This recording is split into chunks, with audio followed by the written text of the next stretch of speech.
Nazariba mobile number amutang ningsingjage 7005-707-808 hairiba numbers da call tawbiraktuna adongi haijaba isai sakpai khudong chawa thamjari ngasi number amutang hana ningsingjage 7005-707-808 hairiba number sida call tawbiraktuna adongi haijaba isai pamjaba khoidajaba isai sakpai khudong chawa thamjari tongan ba platform sing da thorong sibu tabiriba amadi yengbiriba sing taram no oksari aduga ngasigi YouTube live da han baleng sinbiba se matam kuirabagi tungdane iche ama yam kuire je uida ba tangi da ba karimta thengnagi da ba hoi iche khangi bang joymati mayam laknaro ga haiba wahai sinaga ngasigi YouTube live da khoi mayam se phammaga program yengine na lojai ko mayam bu kausan bi yam nuai jai je joymati taram no oksari mama bala kunjengbam good afternoon iche asarani kon thojam good afternoon nene wai khom thoibi nene iche ima sure now no bi gaitri yoksale hoji ningai hora ni iche punima si taram no oksari ningjing munu ai tare ne haurakani ado hojikani ma wo paw yam pharabani da mamit khang khan yeng mai wani ahan ba call silak3 ko call hangzare mayam koi lejare number amutang hana ningsingjage 7005-707-808 hairiba number sida call tawbiraktuna adongi pamjaba haijaba isai sakpai khudong chawa thamjari ngasigi ahan ba caller lokachage hello taram nok chari ming lefam haibiu Lupuk semai makhala cai degi di motanen ni. Madam taram nok chari kari mathil chabi kharge ngasi sibo. Ngatije lauka tada yana hawai thong dana mahi cerang tawraga chajare misrasi di. hawai thong dana mahi cerang tawrama ba no ngam kaudabiraba No khar lepna ba hainari ngai sida ka. No khar laichi habadu de hawai ne no kaudara jane chajina. mathang hawai thong hairakta boy jala Ado madam kari isai no sakpi doise nanthok pi doise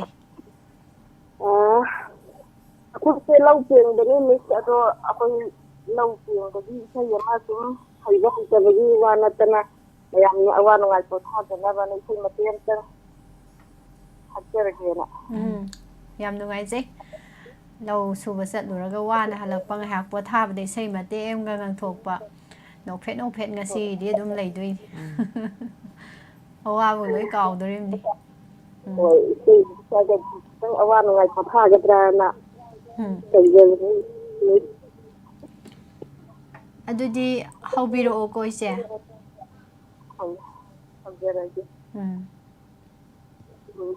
sei SAKNASHI aina pami turban sida yaki isai SAKNASHI aina pami turban sida ila kai hakla damatam irada jitinda hakla damatam irada jitinda maiki belami una Hande gauri oi hati Ajin kiram kilaka itu ki manggalam nare Ron irang tak laba matale ikhane ihab khangre Apa mirong miran bisa mangga jagoi charam laga Apa mirong miran bisa Mangga jagoi charam laga kana dare khalla bara matamur khalla gera kana dare khalla bara matamur khalla gera usi SAKNASHI aina pami turban sida ila kai mate ki satang sacherage Thagachari madam isai punsi isai sakna isai wa hodokse turban sige punsi isai sakna aina family turban sida hi lakpa ngai ri haibane ba ꯌꯥꯝ ꯐꯖꯕ ꯏꯁꯩꯅꯤ ꯌꯥꯝ ꯐꯖꯕ ꯏꯁꯩꯅꯤ ꯌꯥꯝ ꯄꯥꯝꯖꯕ ꯉꯁꯤ ꯏꯆꯦꯅ ꯏꯁꯩꯁꯤꯅ ꯍꯧꯗꯣꯛꯄꯤꯔꯛꯄ ꯌꯥꯝ ꯅꯨꯡꯉꯥꯏꯖꯩ ꯏꯆꯦ ꯍꯧꯖꯤꯛ ꯅꯣꯛꯄ ꯍꯧꯔꯛꯑꯕꯅꯤ ꯌꯦꯡꯉꯣ ꯑꯗꯩ ꯉꯥꯏꯍꯥꯛ ꯂꯩꯔꯒ ꯀꯛꯆꯤꯡꯒꯤ ꯁꯨꯝ ꯆꯦꯜꯂꯒ ꯀꯩꯅꯣꯝ ꯂꯩꯔꯕ ꯒꯛ ꯂꯥꯎ ꯑꯃꯨꯛꯁꯨ ꯆꯠꯂ ꯒꯛ ꯂꯥꯎ ꯂꯦꯞ ꯑꯗꯨꯏ ꯇꯥꯏꯞꯇ ꯑꯁ ꯏꯁꯩ ꯌꯥꯝ ꯐꯖꯩꯅꯦ ꯉꯁꯥꯏ ꯇꯥꯍꯧꯕꯁꯤꯡꯗꯨꯒꯤ ꯀꯃꯦꯟꯗꯣ ꯁꯨꯝ ꯂꯥꯛꯑꯀꯥꯟꯗꯅꯦ ꯉꯁꯤꯒꯤ ꯑꯗꯨꯝ ꯅꯣꯛꯑꯗꯕꯅꯤ ꯊꯥꯒꯠꯆꯔꯤ ꯃꯦꯗꯥꯝ ꯏꯁꯩ ꯌꯥꯝ ꯐꯖꯕ ꯏꯁꯩ ꯑꯃ ꯈꯨꯗꯣꯜ ꯇꯝꯕꯤꯔꯝꯕ ꯊꯥꯒꯠꯆꯔꯤ ꯍꯥꯏꯅꯤꯡꯉꯥꯏ ꯂꯩꯇꯅ ꯊꯥꯒꯠꯄ ꯐꯣꯡꯗꯣꯛꯆꯔꯤ ꯏꯆꯦ ꯂꯥꯡ ꯂꯩꯇꯣꯟ ꯑꯁꯦꯝ ꯏꯆꯦ ꯄ꯭ꯔꯃꯦꯁꯣꯔꯤ ꯋꯥꯍꯦꯡꯕꯝ ꯏꯕꯨꯡ ꯖꯤꯇꯦꯟ ꯅꯤꯡꯊꯧꯖꯝ ꯏꯆꯦ ꯏꯪꯕꯤ ꯀꯥꯟꯊꯣꯛꯑꯝꯃꯦ ꯍꯟꯖꯕꯝ ꯁꯅꯥꯇꯣꯝꯕ ꯃꯤꯁ ꯇꯟꯗꯟ 이제 ꯄꯨꯔꯅꯤꯃꯥꯁꯤ ꯊꯥꯒꯠꯆꯔꯤ ꯃꯌꯥꯝ ꯄꯨꯝꯅꯃꯛ ꯂꯥꯏꯚꯇ ꯂꯩꯕꯤꯕ ꯃꯊꯪꯒꯤ ꯀꯣꯜ ꯑꯃꯨꯛ ꯂꯧꯈꯠꯆꯒꯦ ꯍꯜꯂꯣ ꯍꯜꯂꯣ ꯉꯁꯤ ꯑꯍꯥꯟꯕ ꯐꯪꯕꯗ ꯌꯥꯝ ꯍꯔꯥꯎꯋꯦ ꯑꯧ ꯉꯁꯤ ꯑꯍꯥꯟꯕ ꯐꯪꯕ ꯀꯩ ꯑꯣꯏꯗꯣꯏꯅꯦ ꯂꯝꯗꯩ ꯑꯣꯏꯗꯣꯏꯅꯣ ꯃꯤꯡ ꯀꯩ ꯀꯧꯕꯤꯕꯒꯦ ꯕꯦꯡꯒꯤꯗꯒꯤ ꯄ꯭ꯔꯦꯃꯥꯄꯇꯤ ꯃꯦꯗꯥꯝ ꯄ꯭ꯔꯦꯃꯥꯄꯇꯤ ꯇꯔꯥꯝ ꯅꯣꯛꯆꯔꯤ ꯕꯦꯡꯒꯤꯗꯒꯤ ꯉꯁꯤ ꯈꯛꯇꯪ ꯐꯪꯕꯅꯦ ꯍꯥꯏꯕꯤꯔꯛꯄ ꯑꯗꯣ ꯔꯦꯗꯤꯑꯣꯁꯦ ꯑꯗꯨꯝ ꯇꯥꯕꯤꯕ꯭ꯔꯣ ꯍꯦꯛ ꯍꯧꯔꯛꯄꯒꯤ ꯋꯥꯍꯣꯡ ꯔꯦꯗꯤꯑꯣꯁꯦ ꯅꯠꯇ꯭ꯔꯒꯅ ꯌꯨꯇ꯭ꯌꯨꯕꯇ ꯇꯥꯕꯤꯕ꯭ꯔꯥ ꯔꯦꯗꯤꯑꯣꯗ ꯑꯗꯨꯝ ꯇꯥꯏꯌꯦ ꯍꯦꯛ ꯍꯧꯔꯛꯄꯗꯒꯤ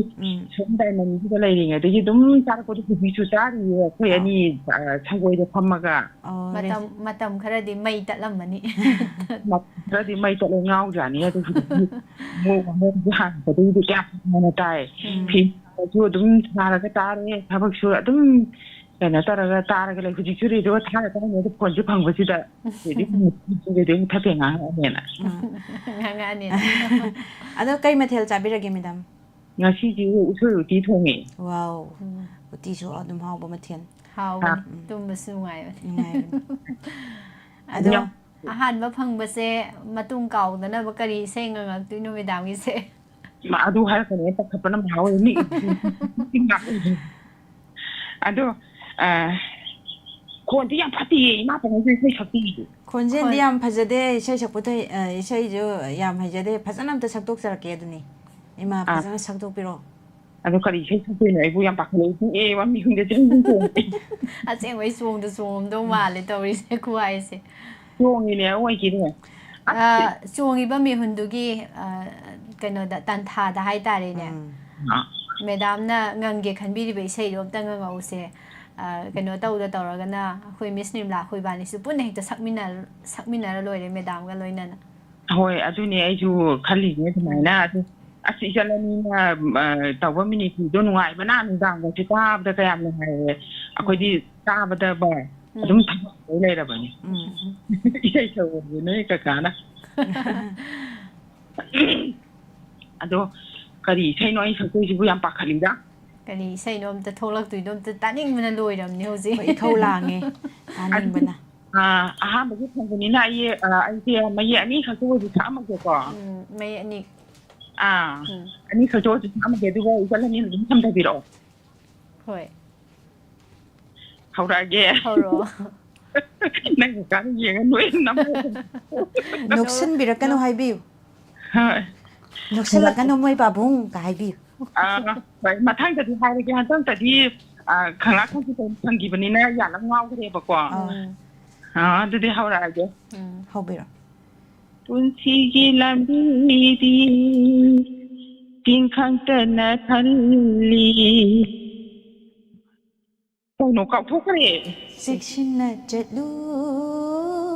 ꯍꯦ ꯃꯤꯑꯣꯏꯕ ꯍꯣꯏ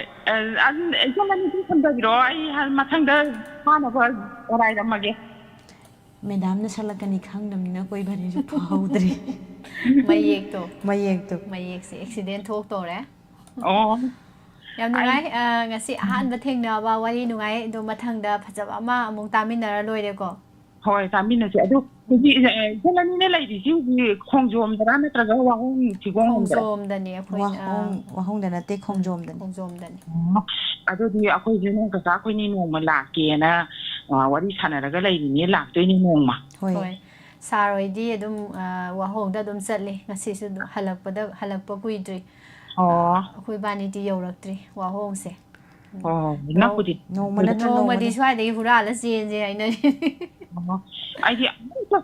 ꯑꯩ ꯑꯗꯨꯝ ꯐꯣꯟꯁꯦ ꯇ꯭ꯔꯥꯏ ꯇꯧꯕꯅꯤ ꯐꯪꯗꯕ ꯑꯗꯨꯕꯨ ꯑꯁ ꯉꯁꯤꯗꯤ ꯎꯁꯣꯏ ꯎꯇꯤ ꯆꯥꯕ ꯇꯧ ꯃꯥꯅ ꯗꯥꯎꯁꯤ ꯌꯥꯕꯩ ꯋꯥꯅꯤ ꯎꯁꯣꯏ ꯎꯇꯤ ꯆꯥꯕꯩ ꯑꯣꯏꯔꯝꯃꯅꯤ ꯃꯌꯥꯝꯗꯣ ꯑꯃꯨꯛ ꯀꯣꯜ ꯐꯪꯅꯕꯅ ꯎꯁꯣꯏ ꯎꯇꯤ ꯑꯃꯨꯛ ꯆꯥꯟꯅꯔꯒ ꯑꯃꯨꯛ ꯂꯩꯔꯝꯅꯦ ꯎꯁꯣꯏ ꯑꯃꯨꯛ ꯂꯩꯕ ꯆꯠꯅꯅꯤꯀꯣ ꯃꯌꯥꯝ ꯊꯥꯒꯠꯆꯔꯤ ꯃꯦꯗꯥꯝ ꯊꯥꯒꯠꯆꯔꯤ ꯃꯊꯪꯒꯤ ꯀꯣꯂꯔꯗ ꯈꯨꯗꯣꯡꯆꯥꯕ ꯄꯤꯖꯒꯦ ꯏꯂꯥꯄꯇꯤ ꯔꯦꯡꯕꯝ ꯏꯆꯦ ꯃꯕꯦꯝ ꯏꯆꯦ ꯄꯨꯔꯅꯤꯃꯥ ꯁꯦꯔꯥꯝ ꯗꯤꯖꯤꯇꯦꯜ ꯍꯔꯠ ꯇꯔꯥꯝꯅ ꯑꯣꯛꯆꯔꯤ ꯔꯨꯏꯅꯥ ꯈꯥꯕ ꯈꯥꯕ ꯃꯃꯥ ꯔꯥꯅꯤ ꯕꯂꯥ ꯂꯩꯁꯥꯡꯊꯦꯝ ꯏꯆꯦ ꯄ꯭ꯔꯃꯦꯁꯣꯔꯤ ꯋꯥꯍꯦꯡꯕꯝ ꯏꯃꯥ ꯏꯕꯦꯝꯍꯜ ꯅꯤꯡꯊꯧꯈꯣꯡꯗꯒꯤ ꯊꯥꯡꯖꯝ ꯃꯣꯅꯤꯀꯥ ꯇꯔꯥꯝꯅ ꯑꯣꯛꯆꯔꯤ ꯏꯕꯨꯡ ꯄ꯭ꯔꯦꯃꯥꯅꯟꯗ ꯑꯊꯣꯛꯄꯝ ꯊꯥꯒꯠꯆꯔꯤ ꯃꯊꯪꯒꯤ ꯀꯣꯂꯔꯗ ꯈꯨꯗꯣꯡꯆꯥꯕ ꯄꯤꯖꯒꯦ ꯃꯌꯥꯝ ꯃꯃꯥ ꯁꯤꯡꯒꯥꯝ ꯇꯝꯃꯥ ꯇꯔꯥꯝꯅ ꯑꯣꯛꯆꯔꯤ ꯃꯃꯥꯕꯨꯁꯨ ꯃꯃꯥ ꯁꯂꯥꯝ ꯁꯃꯥ ꯃꯃꯥꯔ ꯈꯪꯗꯦ ꯏꯃꯥ ꯑꯅꯟꯗꯤ ꯑꯣꯀ꯭ꯔꯝ ꯎꯏꯔꯦ ꯀꯨꯏꯔꯦꯅꯦ ꯁꯥꯎꯌꯥꯗꯤ ꯃꯤꯁ ꯋꯥꯍꯣꯡꯁꯦ ꯀꯗꯥꯏꯗ ꯅꯣꯡꯄꯣꯛ ꯍꯥꯡꯒꯦ ꯁꯦꯛꯃꯥꯏ ꯁꯤꯒꯣꯡ ꯁꯤꯈꯣꯡꯗ ꯁꯤꯒꯣꯡ ꯍꯥꯏꯕ ꯁꯤꯈꯣꯡ ꯍꯥꯏꯕ ꯁꯤꯈꯣꯡ ꯑꯕꯦ ꯅꯣꯡꯃꯥꯏꯊꯦꯝ ꯇꯔꯥꯝꯅ ꯑꯣꯛꯆꯔꯤ ꯕ꯭ꯔꯖꯦꯁꯣꯔꯤ ꯇꯈꯦꯜ ꯆꯪꯕꯝ ꯇꯔꯥꯝꯅ ꯑꯣꯛꯆꯔꯤ ꯃꯊꯪꯒꯤ ꯀꯣꯂꯔ ꯑꯃꯨꯛ ꯂꯧꯈꯠꯆꯒꯦ ꯍꯜꯂꯣ ꯍꯜꯂꯣ ꯇꯔꯥꯝꯅ ꯑꯣꯛꯆꯔꯤ ꯃꯤꯡ ꯂꯩꯐꯝ ꯍꯥꯏꯕꯤꯌꯨ ꯀꯛꯆꯤꯡꯗꯩ ꯆꯤꯆꯦ ꯖꯤꯕꯣꯂꯇꯥꯅꯦ ꯃꯤꯁ ꯍꯣꯏ ꯏꯆꯦ ꯏꯆꯦꯒꯤ ꯈꯣꯟꯖꯦꯜꯁꯦ ꯑꯉꯥꯡ ꯃꯆꯥ ꯌꯥꯝ ꯃꯥꯜꯂꯦ ꯍꯥꯏꯇꯥꯔꯦ ꯃꯣꯕꯥꯏꯜꯗ ꯃꯤꯁ ꯑꯅꯤꯗꯤ ꯀꯩ ꯏꯟꯖꯥꯡ ꯆꯥꯔꯒꯦ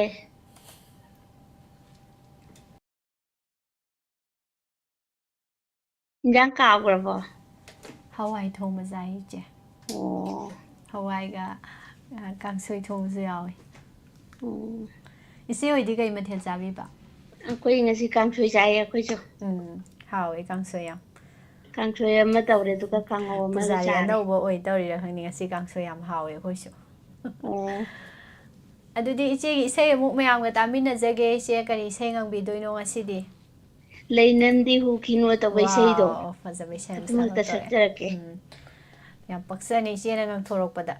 ꯎꯝ ꯑꯗꯨꯗꯤ ꯍꯧꯕꯤꯔꯛꯑꯣꯀꯣ ꯏꯆꯦ ꯍꯧꯔꯛꯑꯒꯦ ꯑꯗꯨꯗꯤ ꯍꯧꯔꯒꯦꯀꯣ ꯍꯧꯕꯤꯔꯛꯑꯣ ꯍꯧꯕꯤꯔꯣ ꯃꯥꯂꯪꯕꯒꯤ ꯏꯄꯣꯝꯗ ꯁꯥꯠꯂꯤꯕ ꯂꯩꯔꯥꯡꯁꯤꯡ ꯈꯣꯡꯂꯣꯏꯅꯤ ꯅꯨꯡꯁꯤꯒꯤ ꯂꯩꯅꯝꯗꯤ ꯍꯨꯈꯤꯅꯨ ꯃꯥꯏꯊꯣꯡꯗ ꯉꯥꯎꯖꯍꯧ ꯊꯃꯣꯏꯗꯤ ꯍꯨꯈꯤꯅꯨ ꯃꯤꯅꯣꯛꯇ ꯆꯥꯛꯆꯍꯧ ꯂꯩꯅꯝꯗꯤ ꯍꯨꯈꯤꯅꯨ ꯃꯥꯏꯊꯣꯡꯗ ꯉꯥꯎꯖꯍꯧ ꯊꯃꯣꯏꯗꯤ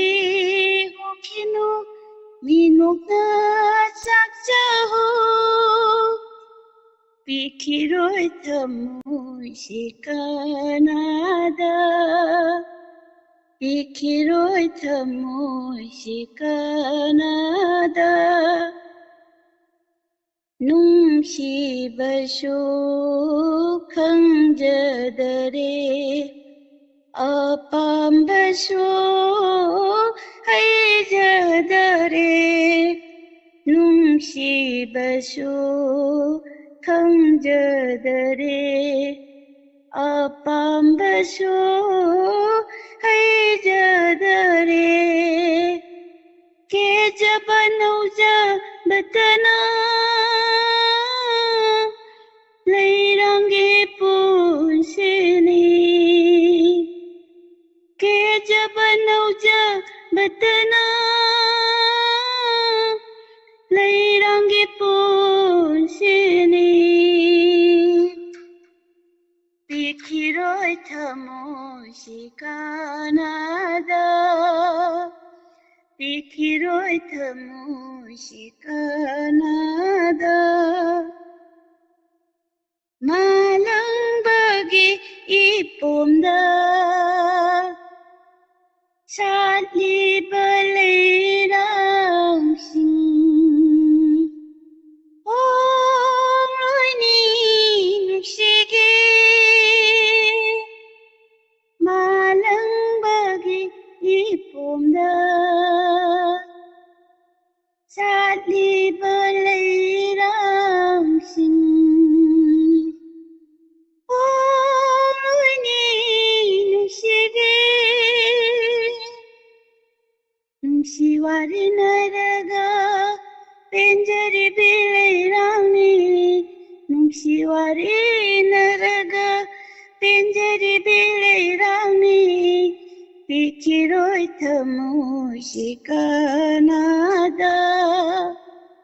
ꯄꯤꯈꯤꯔꯣꯏ ꯊꯃꯣꯏꯁꯤ ꯀꯅꯥꯗ ꯂꯩꯅꯝꯗꯤ ꯍꯨꯈꯤꯅꯨ ꯃꯥꯏꯊꯣꯡꯗ ꯉꯣꯛꯆꯍꯧ ꯊꯃꯣꯏꯗꯤ ꯍꯨꯈꯤꯅꯨ ꯃꯤꯅꯨꯡꯗ ꯆꯥꯛꯆꯍꯧ ꯄꯤꯈꯤꯔꯣꯏ ꯊꯃꯣꯏꯁꯤ ꯀꯅꯥꯗ ꯄꯤꯈꯤꯔꯣꯏ ꯊꯃꯣꯏꯁꯤ ꯀꯅꯥꯗ ꯄꯤꯈꯤꯔꯣꯏ ꯊꯃꯣꯏꯁꯤ ꯀꯅꯥꯗ ꯂꯣꯏꯔꯦ ꯃꯤꯁ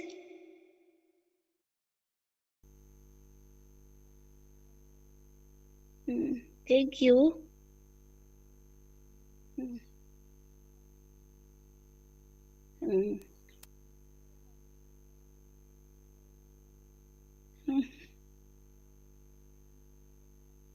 ꯍꯣꯏ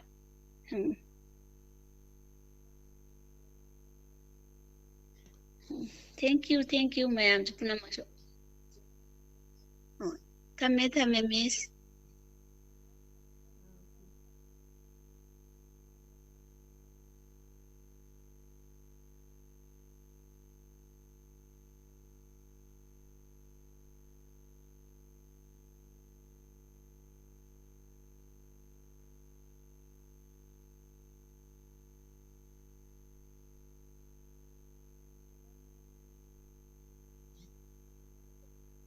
Hello, good afternoon, Miss Animapu. Tarang pagi si Imam Minatani. Miss, ako'y hudom na boy na sakpa. Aduga gopi na music direction pikiba, aduga kaidem ibo tombagi mayekta. Jingjaw gum liplam bat hamoy gising maida, tawag isay do sakke.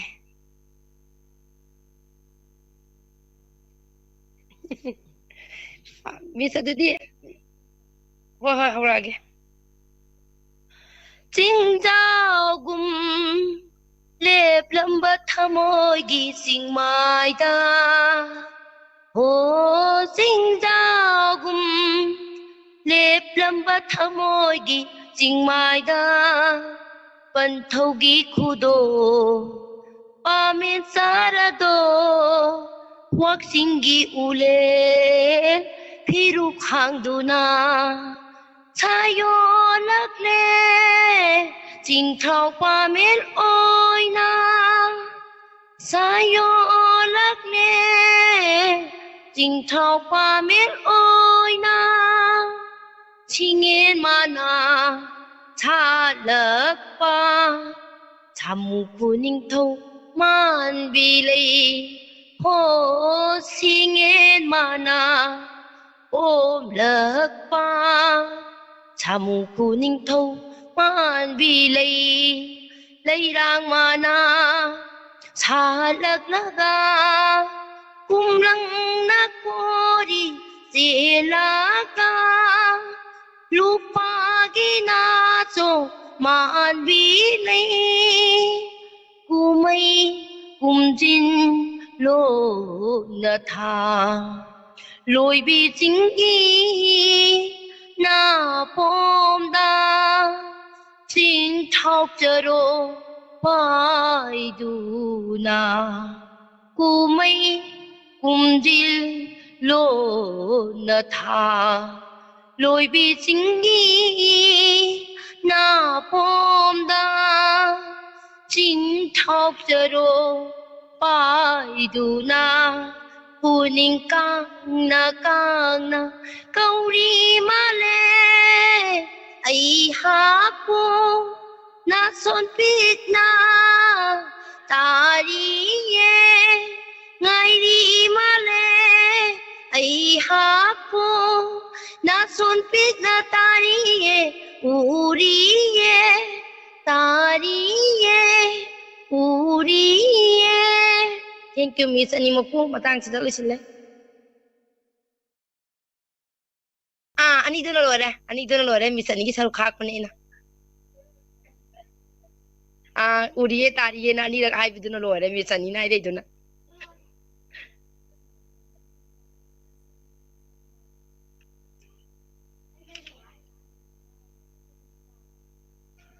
o mayam da radio da yam kan na hong na la Miss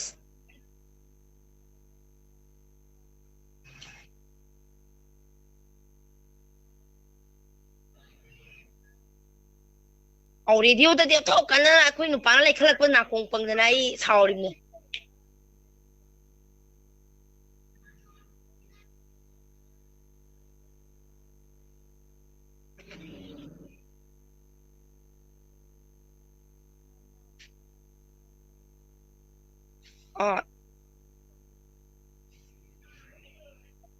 kamai tau Miss ai su YouTube ta sang kan ti yeng gai ge hoti sai do ya gi da bra lak bra na duka comment dei rage thank you Miss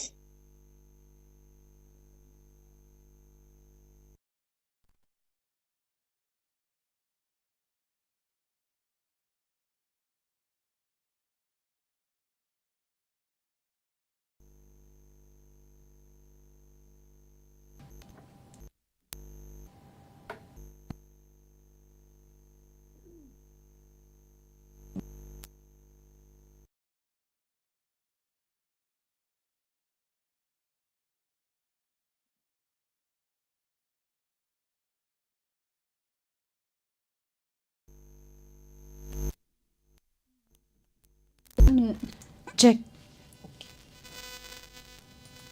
tabiramlagani haina khanjai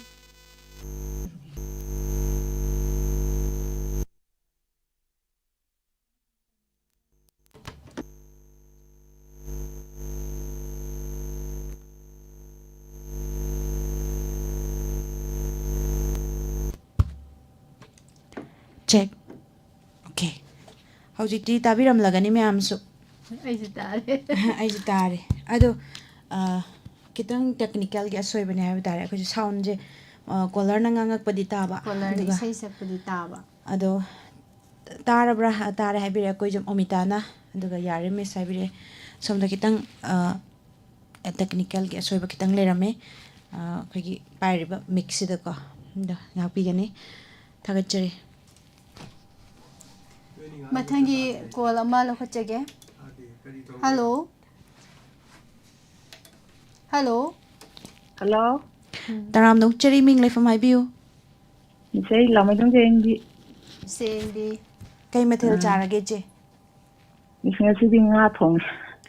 wow hangjara moi do bone khoi ngasi mathil je hangak ti kanam ta hai gi tawne miswadi as hawai kang tak yen dem da duga phaina ka aga mak ke dana adi duga kang tak tu hek ta thong da bane ngasi thong do smai hai hawai kang tak thong se yen thong ma nami hai ai di nam di sa da ba yara ngane dana ai di sa bane nammi babi ni khairak pam ado ngasai gi ne ise imane ise kan ngangi ngai da ni myam na sao ta de hai ise ise ta da na khoi ba ni na ngang mu sin ta le mi myam se ise sakpudi tai miss ani na ngang udi ta de habir am taragadi akhuju gyan ta do ba sound ta dre habi aiju YouTube se lai khalaga ta jari ne ba ado akhoi bani na ngang ba oiram me ko ta dre sa akhoi ba ni ado lali si kana no lali se lali ba di kana no hai do roi ge lali se haire de saurakani ba saurakani ba aduna iche adu kari isei no iche ngasi di kari isei ngang bidori kavita krishnamurti na sakwa ama hekta sakcharage matok tabake haibadi nati haibadi nati fadan sakdok sarake habiyo ꯍꯧꯔꯛꯑꯒꯦ ꯎꯝ ꯍꯥꯏꯅꯤꯡꯕ ꯀꯌꯥꯁꯨ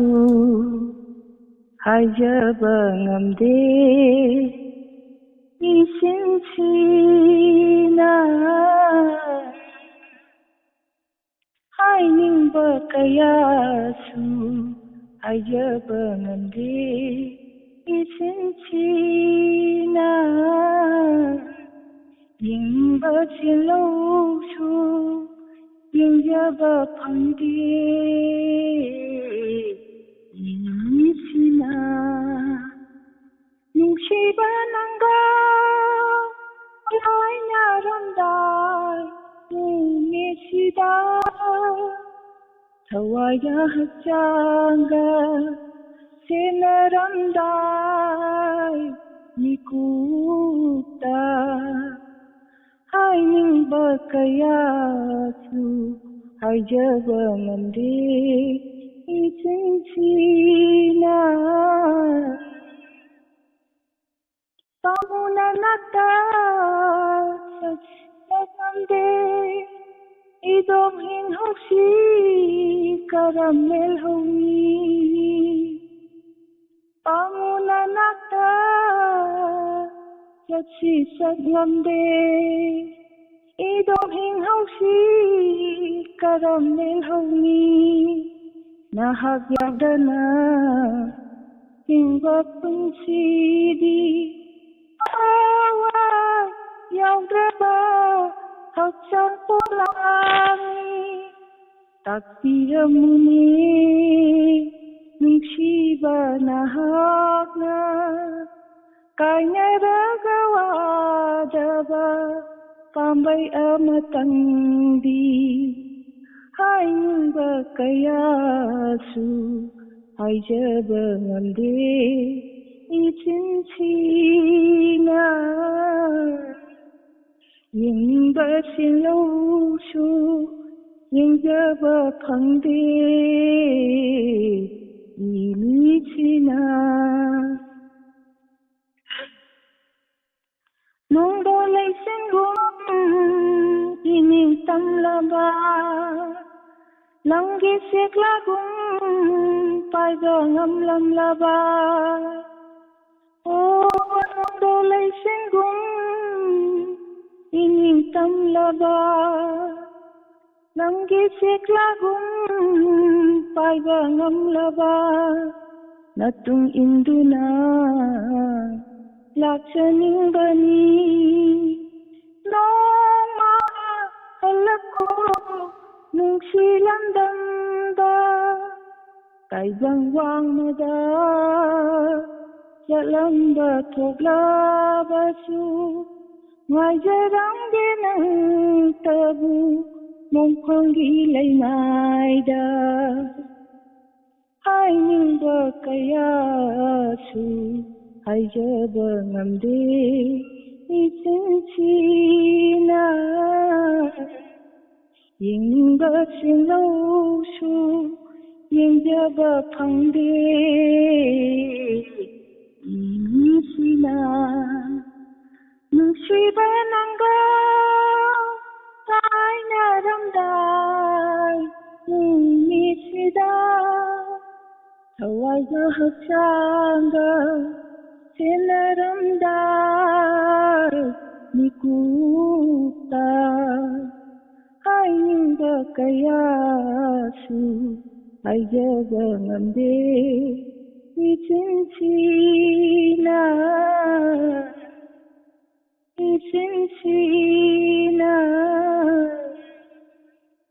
Bisa jaro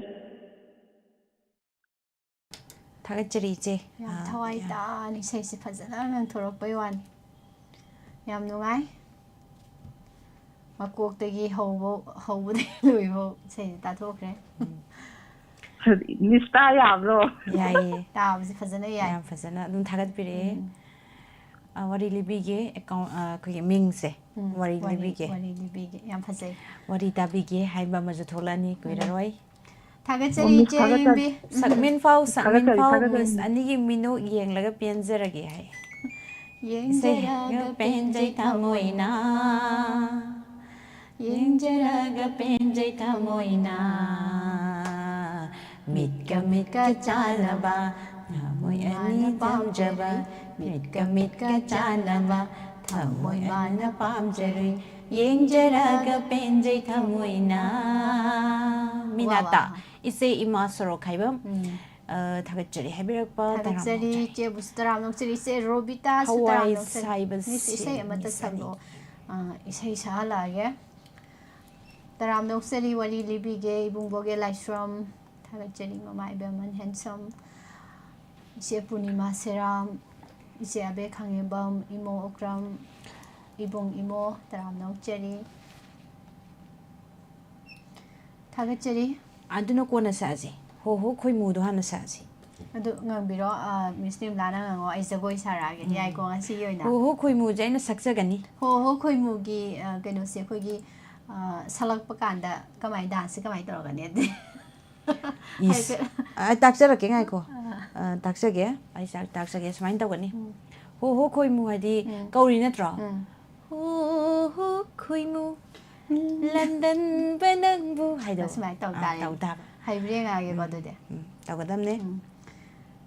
colour ꯑꯃ ꯂꯧꯈꯠꯇ꯭ꯔꯤꯉꯩꯗ ꯏꯁꯩꯗꯨ ꯃꯇꯪ ꯈꯨꯗꯣꯜ ꯇꯝꯕꯤꯌꯨ ꯃꯌꯥꯝꯅꯁꯨ ꯉꯁꯥꯏꯗ ꯏꯁꯩ ꯉꯪꯕꯤꯌꯣꯅ ꯍꯥꯏꯔꯦ ꯑꯗꯣ ꯏꯕꯨꯡ ꯄ꯭ꯔꯦꯃꯥꯅꯟꯗꯅ ꯉꯪꯕꯤꯌꯣꯅ ꯍꯥꯏꯕ ꯏꯁꯩꯁꯦ ꯑꯗꯨꯝ ꯉꯪꯗꯅ ꯂꯩꯔꯕꯅꯦꯕ ꯏꯁꯩ ꯁꯛꯅꯁꯤ ꯄ꯭ꯔꯣꯒ꯭ꯔꯥꯝ ꯈꯨꯗꯤꯡꯒꯤ ꯑꯗꯣ ꯉꯪꯉꯣꯅ ꯑꯃꯨꯛ ꯍꯥꯏꯖꯔꯛꯄꯁꯤꯗ ꯉꯔꯥꯡꯁꯨ ꯏꯕꯨꯡꯅ ꯉꯪꯉꯣꯅ ꯍꯥꯏꯕꯤꯕꯅꯤ ꯑꯗꯣ ꯂꯣꯏꯕꯧ ꯅꯠꯇ꯭ꯔꯁꯨ ꯃꯤꯁ ꯅꯦꯝꯂꯥ ꯃꯇꯦꯛ ꯑꯃ ꯍꯣꯔꯦꯟ ꯉꯪꯖꯒꯦ ꯂꯣꯏꯁꯤꯜꯂꯛꯄꯗ ꯍꯥꯏꯇꯥꯔꯦ ꯑꯗꯣ ꯍꯧꯖꯤꯛꯀꯤ ꯍꯥꯏꯔꯤꯕ 호호 코이무세 코이무도 사게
ꯏꯁꯩꯁꯦ ꯃꯤꯁ ꯅꯤꯝꯂꯥꯟ ꯁꯛꯄꯅꯤꯀꯣ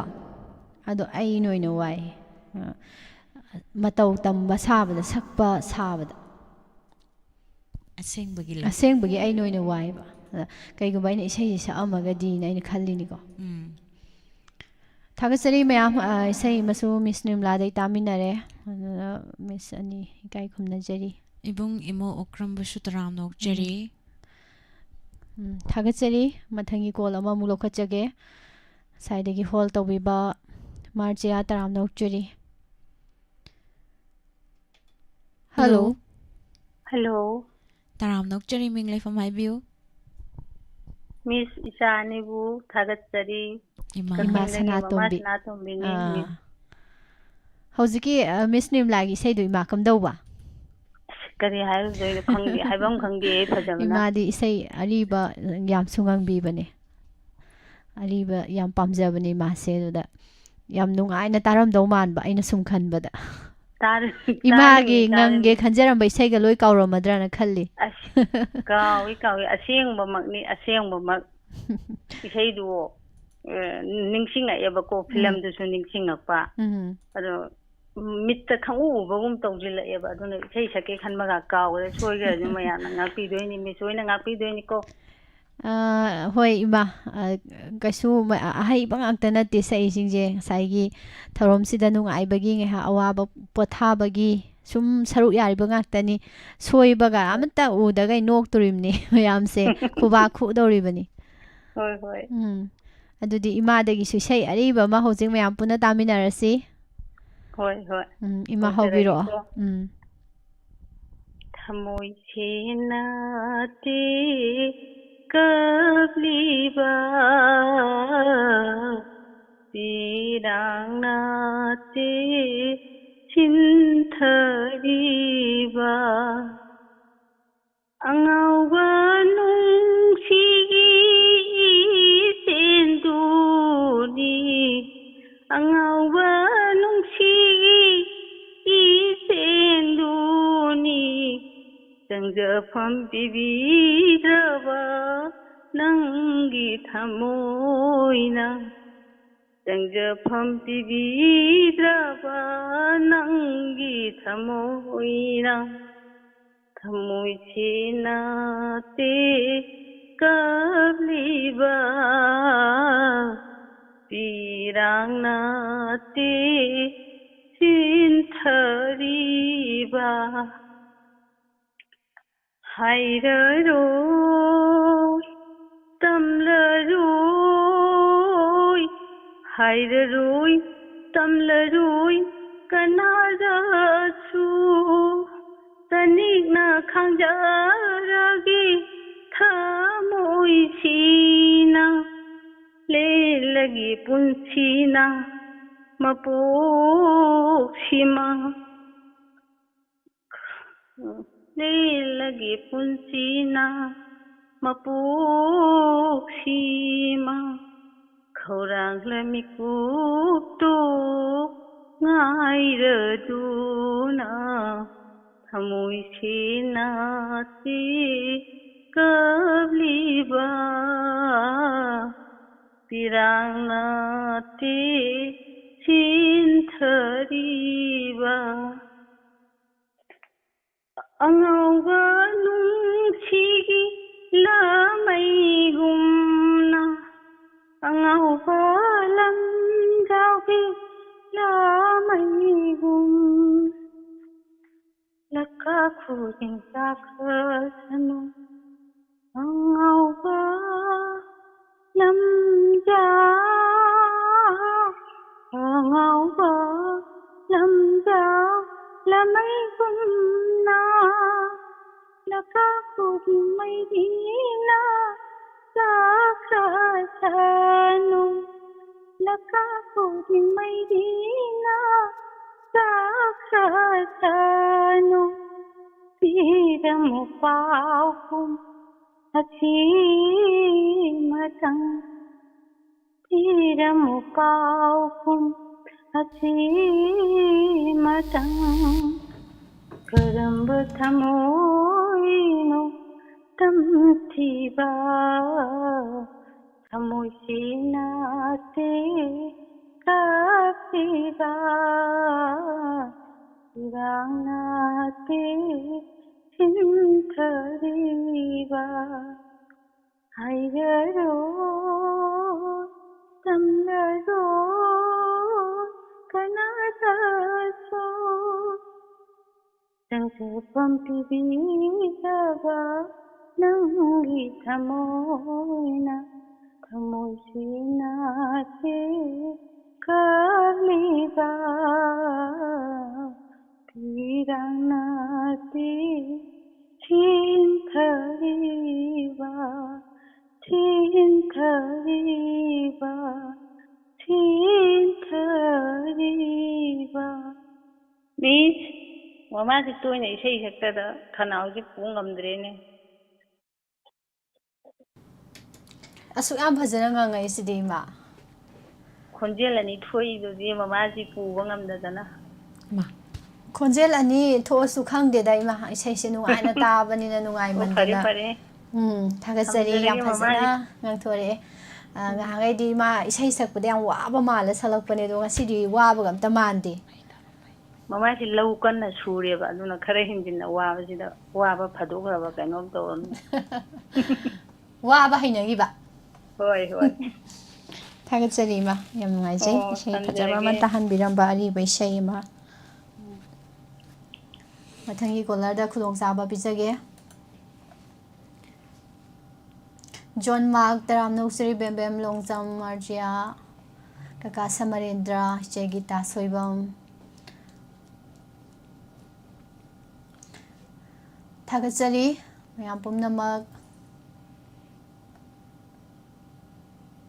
Anova si yaw yaw de ko Anova habadi no nasangakpa yaw yaw de Jerobita Ibung ngangom thangmay ban Taram Nusri Thongam baning thozam Thagasari mathangi call amuk lokhachage hello hello good evening Miss Aniku good evening taram dokjare ming laifam haibiyo Miss I at Tokonagungde ke kanti molatani madam taram dokjare kari mathel chabirage ngasi sibo Nasi se kheti tare duka usoi ga wai manganga uti mura tare wow hojika je mathenang baje usoi uti jima adum khara toire taja baje matam ni ha tare ne adudi matam gini matam gi manipur adudi ima dagi sui sei mataja hoge mayam ga punna kari sei ngang bidu noima ni a kaino ke a ke nande sorina sakpai kai ma matau tamjar ke ma kan sora to ne mayama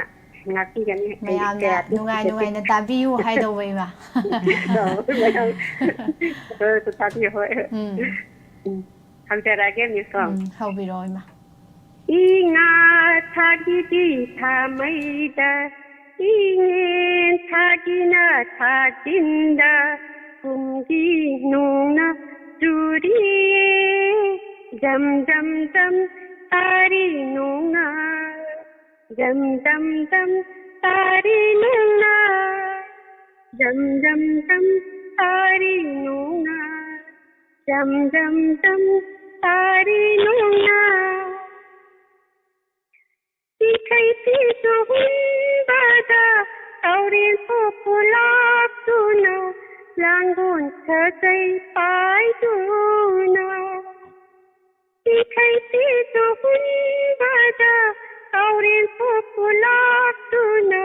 langun sajai pai tuna Lapuk lapatang kiba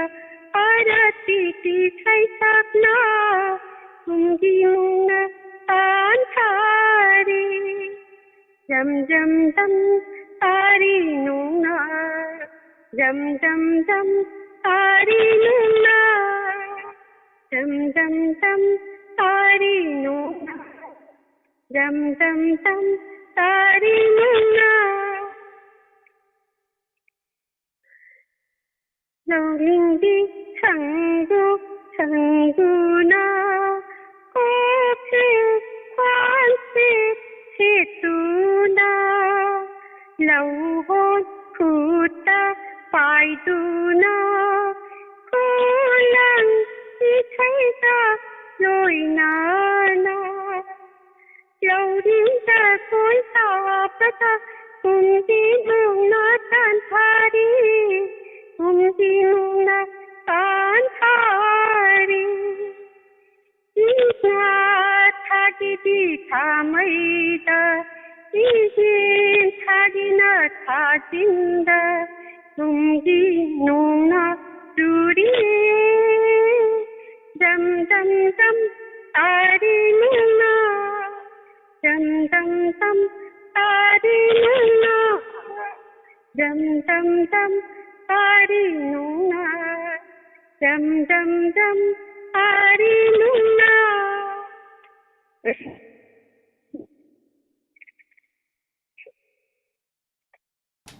이세이제 마담지가 호제 호제 얌잖아 이세니고 이만한 이세 미스님라 hoi mani 야 파자나 강 토레에바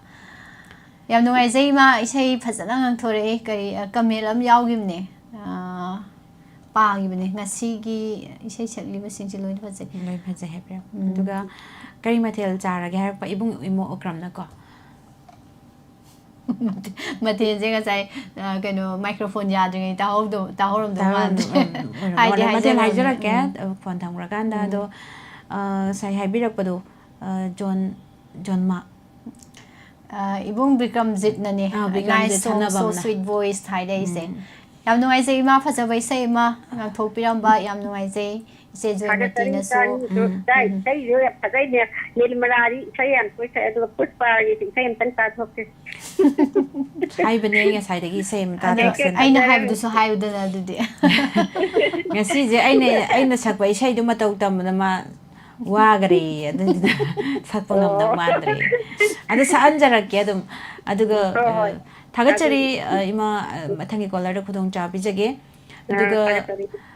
thagachari ibung imo okram na haibirak pada kari mathel cha ga ai ngasai haipeti haigrabani sadokna takhamni kangsoi gi hawai ne yen dem do aduga phaina maka kakthare hairaga ne hawai gang tak ka thongi ten yole ado yen thongmo manam namme hai thongi ba pujari dunani ko haise mi kudingi chao yen thongmo nam hawai pam da ba mi na sadram ni nam manam du khang da ba ko adeda miss pusparani ja hau da jani da sani ma de hawai am pam jate ba ta seng na haira ba da tangai phadra kan da sa wani leitra kan ate te injang kang soi ju thonge kobi ma soi ne hawai pung hawai ne adegi ate myam thaksal laga kang soi ju thonge adu in cha gre de ma hawai cha de maram de ma hawai pam adu kairak tagi nine sana thoi mabok sana thoi amadi nine thoi bi na pirak pa material ni kang soi gi material ji jo ado yam haw yai tar ne ai thong nei san thong di san thaga satam ni kanam thagat bi ai nga sai de thongi mi do haidok te ko masa ai dro ba hang ai na haidok sagre staff kya lai gen haibire apun bada khoi staff taraga ni thoi lei tongan ba music ki adagi ate electric technique kind of electric sian adagi ate myam leiri adu mi cameraman koi staff tara ni thoi lei haitare sak thokpadi ai khoi manga khatang thoke thoe manga taruk sarga taruk aduga thokta basing su leiri adum staff tara ni thoi adumaina leijei hangbirak pagidamak ta su thagat pa phongdok sari ibung Shakespeare taram no sari matam sam lai silaktre adu color ama ni go ibung Shakespeare na hajin ta ro kaino ngasi de black ta mana da black ni ai mani chume black ni na te ai black blue ni miss pusparani is na blue black ne du sa ai gina black hi sa tha tari ni chui thagat sari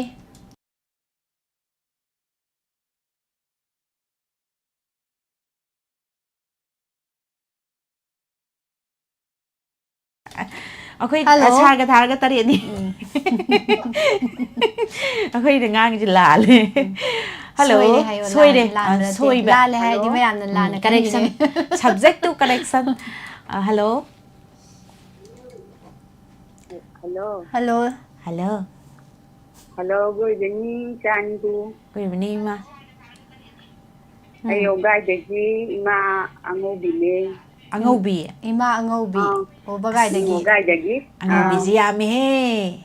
Ngasi. Isa ni phone he pa ga mi je tung tung de tung di bu ka do. Song dana bana Amta ka to. mihun song dana Mihun bana song sida nook tana koi bani na nook tana lauri mayam se mayam ima hoi si hoi mayam se mihun song ba phana na bani mam ta mihun do ta sor am Mihun do tang sumai sa to. long si khalam ta Ai sing na hai de se. Mihun do phi nam ti san biu. So Hoy. tu na ba. nung thang gum bam na nal thong gi su ya Sek tum mam na nan lo. Oh, sum lum ma ga sum ta ba ji nu ngai ra ta da na ma yang sum khong na ra ba ji dai ju ma ti an tang khong ji ra. adu ma ngi ma khoi na pam chari su tumin na lei ba sing je u dam ni na pan ba je pan ba ngam dre ba Adu sum phone di tong ning ba do ko adu ga ne aya ma ma tam ju sat ta ba nong pha tok sat ba ji mi hun ji ta tung ji bu ka do bu khong. mi Oh, hun pare, isa yang tang diamond do sai thara ga ne. Imana ahal la mo ina ne. Ahan gi kan do suda ko gi na to ga ye to ga ai amati am tang lam thok cha ke. A chwe ngam puna ma ta bi do khudin mang na pi ga ni. Hok ja ra ge ko. hau bi roi ma Diamond gi ima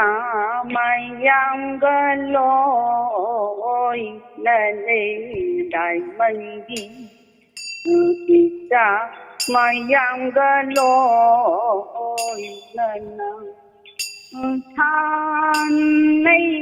diamond na diamond gi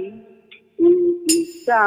mayang galoi nana Kutta mobile paira tuna Pungki hajau nung ngai nơ Than nay đại mân là đại mân đi mà yang ga loi na na O imama yang ganu o ilani o isama yang ganu o ilani o ilani Oh my ku zindagi oh jaga jaga ku zindagi iku na hum ding le dunan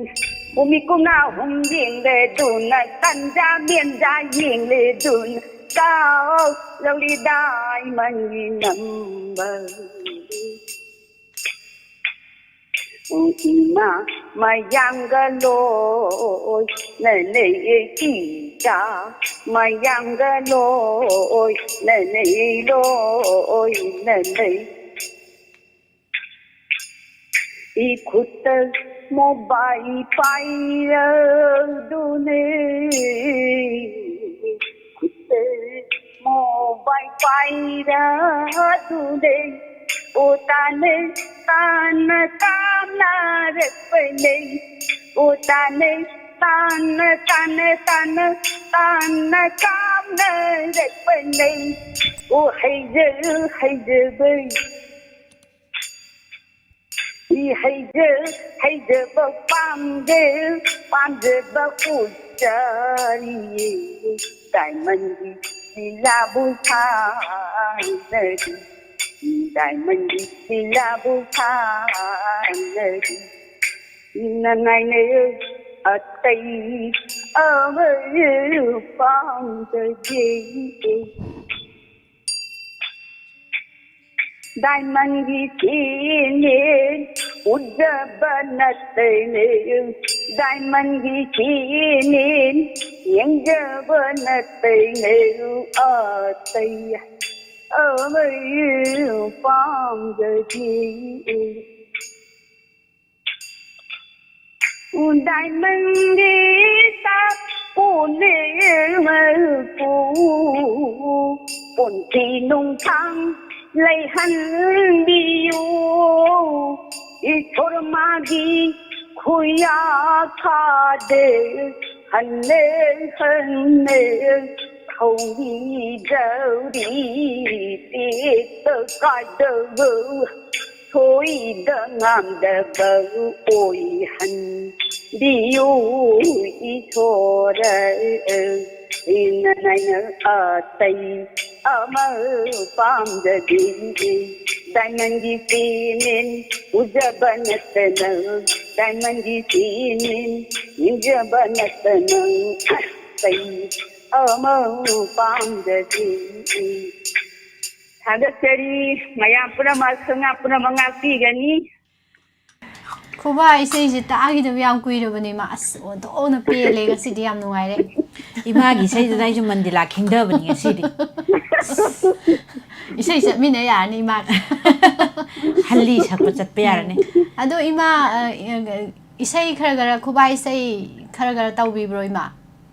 yausanggi dei kan gi sai ga sum pam yam pam je bo ko angang wari de hauna angang wari de na mo ipa na mo yarak ta ba du haina mako mu singe sa mo ro mu pai re ade gi di mu yum pa la kan da na yi nu pa ji na ya da ba ni na mu set to phang je da re ale ka ji han sin na dum pu thok te ho na ba sing ya da re ta lan da re kai na thang da ai ne khu ro me ai ma ya mo da ai sei ji am pam je am aiจะset lan di oi nang ma de yang chen nai to hai ba hai ra ai hai ni en hai ko almai to na khali ke tin thok da sum holy matamda sum matai da khaga sum lep ja ba de ni mera bo de sum matai da sum phlang wa ni yaw ja ba hai ta le ima se halon gi thorom da wari imta sana ningre da ima se sahi kya surage ima se sahi humpu hen bira bro try ju to we bo ko adubu kono halon gi thorom do dum ta ja ba adu ima se kanom tang jage no mari soi thing na ni ima se sahi humpu hel la bro sahi humpu ga ma pan su re humpu ma pan adu humdra su do re ko adu amutang di try to biro halon gi thorom do amutang nei thai se ai ta re ne ma wari nungai do mali wari ya nungai ni thank you Hagasari ma do di halon gi thorom da ima gi daw ya ba numi to ngai jeram mage oi do keno di mathang da ta ti je aseng budi lo salaga pubira kanu oi Hagasari mayamse ngasai ta thoktana dabanina angakpa mo ge live chat ta mayamse khuba khudana mamit lang thoktana yam nuai da amta sakpa haibra yenge ne yo Diamond gi TV yin jo bo na ta na Diamond gi TV yin jo bo na ta na a dei chinin yin ning de a dei chinin yin ning de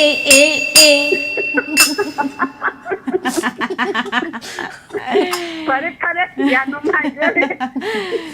Hagasari ma matang ko la du khudong ja bi je ge Hagasari Imamani tombi yumnam taram nokseri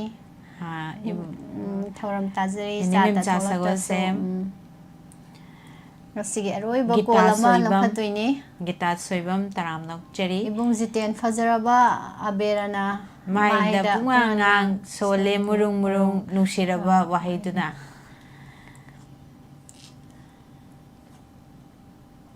Naduga dini lashram taram nokcheri ise subita hizam thagachari thawai gi thoi isai gi color gi ima gi sai mayek si paudi mai tare ko haibire aduga yam haibire comment di am pipire ibung premananda su isai kana thauri hojik se adu mayam ngasi gi aroi ba ko lokhachage Julie Saha Linthoi sai dei lei se khoi gi blue coat lit pa se yaw da mali ko ibung kano na ne Diamond gi miss ani yengjaba natana atei ama yingning di Hairu Haijalini ibung jiten haise Haijalini ngale akoi na di kamai ngale di green da leiramani akoi ni kamai sak tare mayam gi kum hei ꯌꯦꯡꯖꯕ ꯅꯠꯇꯅ ꯃꯌꯥꯝꯒꯤ ꯀꯨꯝꯍꯩ ꯌꯦꯡꯖꯕ ꯅꯠꯇꯅ ꯃꯌꯥꯝꯒꯤ ꯀꯨꯝꯍꯩ ꯌꯦꯡꯖꯕ ꯅꯠꯇꯅ ꯑꯇꯩ ꯀꯩꯁꯨ ꯌꯦꯡꯖꯅꯤꯡꯗꯦ ꯌꯦꯟ ꯊꯣꯡꯕꯗꯅꯤ ꯆꯥꯅꯤꯡꯕ ꯍꯥꯎꯇꯕꯗꯤ ꯆꯥꯅꯤꯡꯗꯦ ꯅꯠꯇ꯭ꯔꯥ ꯅꯠꯂꯦ ꯊꯦꯡꯛ ꯌꯨ ꯄꯨꯄꯨ ꯍꯣꯞꯁꯟꯁꯨ ꯌꯥꯎꯈ꯭ꯔꯕꯅꯤ ꯊꯥꯒꯠꯆꯔꯤ ꯏꯆꯦ ꯏꯃꯥꯔ ꯑꯣꯏꯕꯅꯤ ꯏꯆꯦ ꯏꯕꯦꯊꯣꯏ ꯈꯣꯡꯗ꯭ꯔꯥꯝ ꯏꯃꯥ ꯍꯩꯖꯤꯕꯣꯟ ꯋꯥꯏꯇꯤ ꯇꯔꯥꯝ ꯅꯣꯛꯆꯔꯤ ꯃꯤꯡꯗꯨ ꯀꯔꯤ ꯍꯩꯖꯤꯕꯣꯟ ꯋꯥꯏꯇꯤ ꯇꯔꯥꯝ ꯅꯣꯛꯆꯔꯤ ꯆꯥꯅꯤꯗ ꯁꯤꯕꯨ ꯁꯤꯗ꯭ꯔꯗꯤꯀꯣ ꯉꯁꯤꯒꯤ ꯑꯔꯣꯏꯕ ꯀꯣꯂꯔꯅꯤ ꯌꯦꯡꯃꯤꯟꯅꯁꯤ ꯂꯥꯏꯕꯛ ꯐꯔꯕ ꯀꯅꯥꯅꯣ ꯍꯥꯏꯕꯗꯨ ꯌꯦꯡꯃꯤꯟꯅꯁꯤ ꯖꯣꯏ ꯃꯥꯏꯕꯦꯝ ꯍꯜꯂꯣ ꯍꯜꯂꯣ ꯇꯔꯥꯝ ꯅꯣꯛꯆꯔꯤ ꯃꯤꯡ ꯂꯩꯐꯝ ꯍꯥꯏꯕꯤꯌꯨ ꯑꯩꯗꯤ ꯑꯔꯣꯏꯕꯗ ꯇꯥ ꯂꯩꯔꯦ ꯑꯔꯣꯏꯕꯗ ꯇꯥ ꯂꯩꯔꯕ꯭ꯔꯥ ꯑꯗꯨꯗꯤ ꯃꯃꯩꯔꯣꯝꯗꯩ ꯊꯤꯔꯛꯄꯗ ꯐꯥꯁꯅꯦ ꯑꯗꯨꯁꯨ ꯉꯁꯤꯗꯒꯤ ꯑꯔꯣꯏꯕꯤꯅ ꯀꯧꯖꯔꯒꯦ ꯑꯗꯨꯗꯤ ꯀꯦꯔꯥꯎꯗꯒꯤ ꯑꯍꯣꯡꯕꯤ ꯑꯔꯣꯏꯕ ꯀꯣꯂꯔꯁꯦ ꯑꯩꯒꯤ ꯑꯣꯏ ꯂꯩꯔꯦ ꯑꯗꯣ ꯂꯣꯏꯁꯤꯜꯂꯛꯄꯁꯦ ꯈꯔ ꯅꯩꯈꯥꯏꯔꯝꯃꯨꯗꯅ ꯏꯆꯦ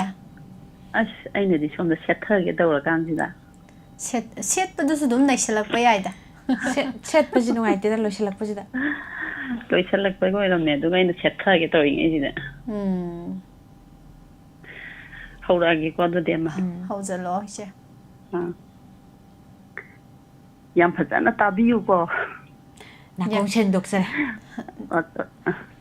ꯁꯦꯡꯅ ꯇꯥꯗꯣꯏꯁꯦ ꯑꯃꯔꯣꯝ ꯊꯥꯗꯣꯛꯀꯦ ꯊꯥꯗꯣꯛꯑꯣꯏ ꯑꯗꯨ ꯃꯦꯟꯖꯜꯂ ꯑꯅꯤꯃꯛ ꯃꯅꯨꯡꯗ ꯃꯦꯟꯖꯜꯂ ꯊꯝꯖꯗꯣꯏꯅꯤ ꯍꯧꯔꯒꯦꯀꯣ ꯍꯧꯖꯜꯂꯣ ꯏꯆꯦ ꯀꯥꯏꯅ ꯏꯆꯪꯇꯕꯨ ꯁꯛꯂꯤ ꯑꯩꯅ ꯅꯨꯡꯁꯤꯕꯅ ꯇꯣꯏꯅ ꯅꯩꯍꯠꯄꯤꯔ ꯀꯌꯥꯒꯤ ꯁꯈꯤꯒꯅꯤ ꯃꯥꯂꯦꯝꯁꯤꯗ ꯆꯦꯠꯅ ꯈꯥꯏꯅꯗ꯭ꯔꯤꯐꯥꯎ ꯊꯋꯥꯏꯒ ꯍꯛꯆꯥꯡꯒ ꯀꯥꯏꯅ ꯏꯆꯩꯇꯕꯨ ꯑꯩꯒꯤ ꯀꯥꯏꯅ ꯇꯦꯡꯊꯥꯈꯣꯜꯁꯦ ꯇꯥꯔꯒ ꯁꯥꯒꯩ ꯑꯣꯟꯈ꯭ꯔꯕꯤ ꯀꯌꯥꯒꯤ ꯊꯃꯣꯏꯗ ꯐꯥꯎꯔꯛꯁꯅꯨ ꯈꯪꯖꯁꯅꯨ ꯅꯨꯡꯁꯤꯕ ꯀꯔꯤꯅꯣ ꯍꯧꯈ꯭ꯔ ꯄꯨꯟꯁꯤꯕꯨ ꯅꯨꯡꯁꯤꯗꯨꯅ ꯃꯈꯣꯏꯗ ꯁꯤꯟꯊꯔꯛꯁꯅꯨ ꯄꯤꯔꯥꯡꯗꯨꯗ ꯀꯥꯏꯅ ꯏꯁꯩꯇꯕꯨ ꯁꯛꯂꯤ ꯑꯩꯅ ꯅꯨꯡꯁꯤꯕꯅ ꯇꯣꯏꯅ ꯅꯩꯍꯠꯄꯤꯔ ꯀꯌꯥꯒꯤ ꯁꯈꯤꯒꯅꯤ ꯑꯩꯗꯤ ꯅꯨꯡꯁꯤ ꯏꯆꯦꯅ ꯂꯦꯞꯇ꯭ꯔꯤ ꯐꯥꯎꯕ ꯆꯩꯈꯤꯒꯅꯤ ꯄꯦꯟꯅ ꯅꯨꯡꯁꯤꯕꯕꯨ ꯃꯤꯔꯥꯏꯕꯤ ꯃꯈꯣꯏꯒꯤ ꯊꯃꯣꯏꯗ ꯑꯩꯒꯤ ꯅꯨꯡꯁꯤꯔ ꯃꯔꯨꯞ ꯃꯈꯣꯏꯒꯤ ꯑꯣꯏꯖꯒꯦ ꯑꯄꯦꯟꯕ ꯃꯗꯨꯇꯅ ꯀꯥꯏꯅ ꯏꯁꯩꯇꯕꯨ ꯁꯛꯂꯤ ꯑꯩꯅ ꯅꯨꯡꯁꯤꯕꯅ ꯇꯣꯏꯅ ꯅꯩꯍꯠꯄꯤꯔ ꯀꯌꯥꯒꯤ ꯁꯈꯤꯒꯅꯤ ꯃꯥꯂꯦꯝꯁꯤꯗ ꯁꯦꯠꯅ ꯈꯥꯏꯅꯗ꯭ꯔꯤꯐꯥꯎ ꯊꯋꯥꯏꯒ ꯍꯛꯆꯥꯡꯒ ꯀꯥꯏꯅ ꯏꯁꯩꯇꯕꯨ ꯂꯣꯏꯔꯦ ꯍꯜꯂꯣ ꯊꯥꯒꯠꯆꯔꯤ ꯏꯁꯩꯁꯦ ꯉꯁꯤꯗꯤ ꯏꯆꯦꯁꯦ ꯌꯥꯝ ꯏꯪꯅ ꯇꯞꯅ ꯁꯛꯈꯤꯗ ꯁꯛꯄꯤꯔꯝꯃꯦ ꯅꯩꯈꯥꯏꯔꯛꯑꯣ ꯍꯥꯏꯔꯒ ꯏꯪꯍꯟꯈ꯭ꯔꯦ ꯑꯩꯅ ꯁꯦꯠꯊꯔꯒꯅꯤ ꯍꯥꯏꯗꯣ ꯊꯥꯒꯠꯆꯔꯤ ꯏꯆꯦ ꯌꯥꯝ ꯅꯨꯡꯉꯥꯏꯖꯔꯦ ꯊꯝꯖꯔꯦ ꯉꯁꯤꯒꯤꯗꯤ ꯏꯆꯦꯅ ꯑꯔꯣꯏꯕ ꯀꯣꯂꯔ ꯑꯣꯏꯖꯔꯦ ꯃꯈꯥ ꯇꯥꯔꯛꯄ ꯂꯧꯈꯠꯆꯔꯔꯣꯏ ꯑꯗꯣ ꯃꯤꯁ ꯅꯦꯝꯂꯥ ꯋꯥꯈꯜꯒꯤꯗꯣ ꯑꯃꯒꯁꯨ ꯍꯥꯏꯕꯤꯔꯛꯄꯅꯦ ꯏꯕꯨꯡ ꯏꯃꯣ ꯑꯣꯀ꯭ꯔꯝꯅꯁꯨ ꯈꯟꯕꯤꯔꯛꯑꯦ ꯀꯩꯅꯣ ꯔꯣꯁꯤꯕꯤꯅꯥꯒꯤ ꯃꯇꯦꯛ ꯑꯃꯇꯪꯒ ꯑꯗꯨꯒ ꯍꯧꯖꯤꯛꯀꯤ ꯀꯩꯅꯣꯒꯤ ꯍꯧꯖꯤꯛꯀꯤ ꯋꯥꯈꯜꯒꯤ ꯍꯥꯏꯗꯣ ꯃꯇꯦꯛ ꯑꯃꯇꯪꯒ ꯈꯨꯗꯣꯜ ꯇꯝꯖꯒꯦ ꯌꯥꯝ ꯁꯥꯡꯅꯗꯤ ꯇꯝꯖꯔꯔꯣꯏ ꯀꯩꯁꯥꯝ ꯕꯤꯃꯣꯂꯇꯥ ꯏꯃꯥ ꯕꯤꯃꯣꯂꯇꯥ ꯇꯔꯥꯝ ꯅꯣꯛꯆꯔꯤ ꯏꯃꯥ ꯁꯅꯥꯇꯣꯝꯕꯤ ꯅꯥꯎꯔꯦꯝ ꯑꯔꯣꯏꯕꯗ ꯂꯩꯆꯤꯟꯒꯤ ꯃꯩꯆꯥꯛ ꯑꯔꯣꯏꯕꯃꯛꯇꯗ ꯅꯣꯡꯂꯤꯛꯅ ꯙꯅꯟꯖꯣꯏ ꯈꯦꯇ꯭ꯔꯤꯃꯌꯨꯝ ꯂꯩꯆꯤꯜꯒꯤ ꯃꯩꯆꯥꯛ ꯅꯣꯡꯂꯤꯛꯅ ꯈꯪꯕꯤꯗꯦ ꯏꯆꯤꯜꯒꯤ ꯃꯩꯆꯥꯛ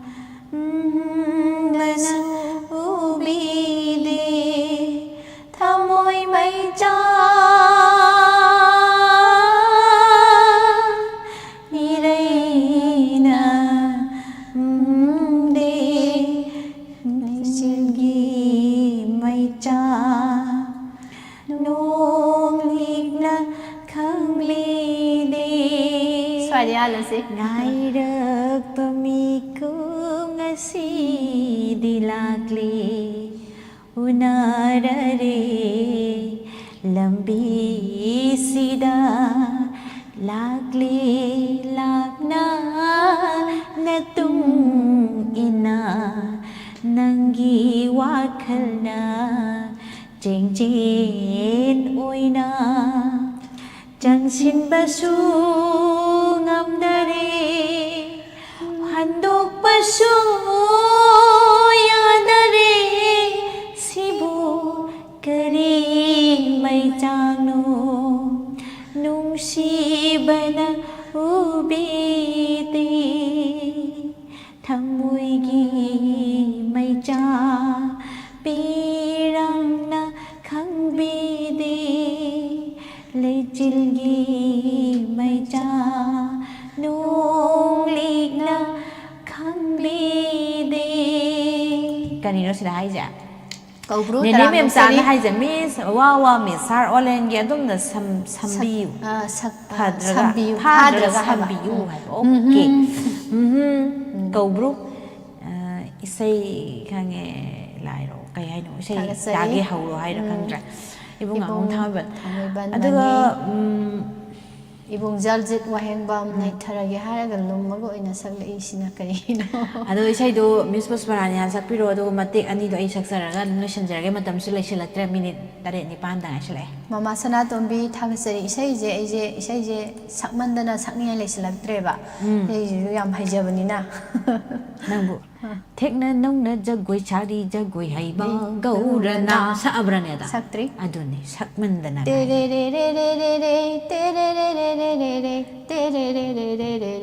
ꯃꯗꯨꯃꯨꯛ ꯇꯧꯗꯁꯤ ꯍꯥꯏꯕ ꯅꯠꯇ꯭ꯔꯣ ꯃꯥꯅꯦ ꯑꯗꯣ ꯏꯁꯩ ꯑꯃ ꯑꯩ ꯉꯪꯖꯔꯛꯑꯒꯦ ꯁꯨꯝ ꯀꯥꯕꯣꯛ ꯀꯥꯕꯣꯛ ꯐꯥꯕ ꯏꯁꯩ ꯑꯣꯏꯔꯝꯗꯧ ꯃꯥꯜꯂꯤꯁꯦ ꯃꯃꯥꯡꯗ ꯉꯪꯈ꯭ꯔꯦ ꯑꯗꯣ ꯁꯨꯝ ꯁꯛꯈꯤꯗꯕꯅꯤꯅ ꯃꯔꯛꯇ ꯁꯣꯏꯗꯅꯗꯤ ꯁꯣꯏꯔꯛꯀꯗꯧ ꯃꯥꯜꯂꯦ ꯑꯗꯨꯕꯨ ꯑꯩꯒꯤ ꯏꯅꯥꯛꯇ ꯃꯤꯁ ꯅꯤꯔꯃꯂꯥ ꯐꯝꯕꯅꯤꯅ ꯑꯩ ꯑꯗꯨꯒꯤ ꯀꯩꯁꯨ ꯋꯥꯅꯤꯡꯉꯥꯏ ꯂꯩꯇ꯭ꯔꯦ ꯑꯩꯅ ꯐꯥꯗ꯭ꯔꯁꯨ ꯑꯗꯨꯝ ꯃꯤꯁ ꯅꯤꯔꯃꯂꯥꯁꯨ ꯑꯗꯨꯝ ꯌꯥꯎꯖꯔꯛꯑꯅꯤ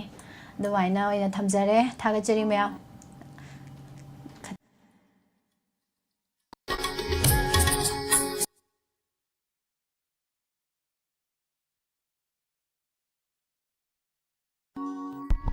ꯑꯊꯥꯞꯄꯗ ꯀꯧꯔꯒꯅꯨ ꯂꯩꯉꯝꯗꯔꯦ ꯃꯤꯔꯝꯁꯤꯗ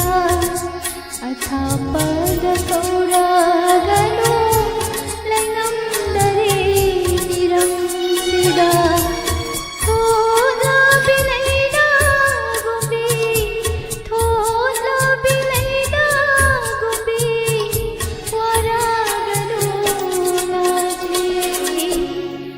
ꯑꯊꯥꯞꯄꯗ ꯀꯧꯔꯒꯅꯨ ꯂꯩꯉꯝꯗꯔꯦ ꯃꯤꯔꯝꯁꯤꯗ ꯂꯩꯉꯝꯗꯔꯦ ꯃꯤꯔꯝꯁꯤꯗ ꯍꯦꯛꯇ ꯁꯛꯆꯜꯂꯛꯄꯅꯦ ꯍꯧꯖꯤꯛ ꯈꯨꯗꯛꯇ ꯊꯥꯒꯠꯆꯔꯤ ꯃꯌꯥꯝ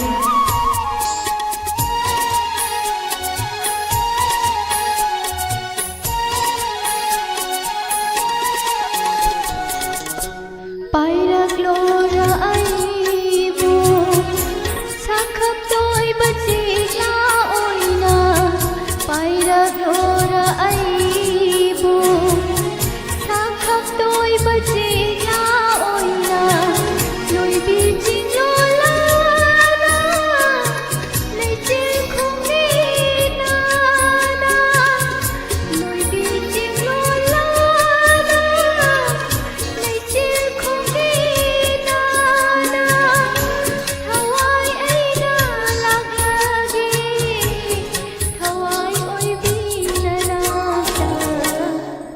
ꯅꯥꯛꯇ ꯊꯥꯞꯄꯗ ꯀꯧꯔꯒꯅꯨ ꯂꯩꯉꯝꯗꯔꯦ ꯃꯤꯔꯝꯁꯤꯗ ꯂꯩꯉꯝꯗꯔꯦ ꯏꯔꯝꯗꯝꯁꯤꯗ